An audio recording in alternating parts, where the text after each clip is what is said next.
Hello everyone, আমার আরও একটা মিনি ব্লগে তোমাদের প্রত্যেককে স্বাগত। এই ভিডিওতে তোমাদেরকে দেখাতে চলেছি আমার আমসত্ত্বের যে ফাইনাল রেসিপি হয়েছে সেটা।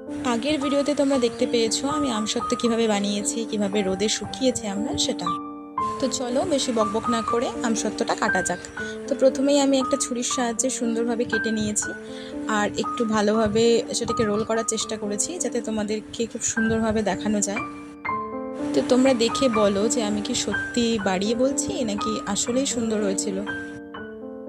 সুন্দর করে কেটে নেওয়ার পরে আমি নিজে খেয়েছি, মাকে দিয়েছি, দিয়ে বলেছি মা খেয়ে বলো কেমন বানিয়েছো তুমি আমসত্ত্ব। তো মা তো খেয়ে বলেছে দুর্দান্ত হয়েছে। এই আমসত্ত্বটা ভালো হওয়ার আরও একটা কারণ হচ্ছে ঠিক যেরকম আম দিয়ে আমসত্ত্ব বানালে খেতে ভালো লাগে এটা তেমনই আম ছিল, না টক না মিষ্টি। আমার তো মিষ্টি আমসত্ত্ব খেতে একদমই ভালো লাগে না। সবশেষে তোমাদের একটাই কথা বলবো, তোমাদের সবার যে আমার ভিডিও দেখতে ভালো লাগে এমনটা নয়, যাদের ভালো লাগে তারা বাড়িতে চেষ্টা করো। তো চলো এখনকার মতনটা।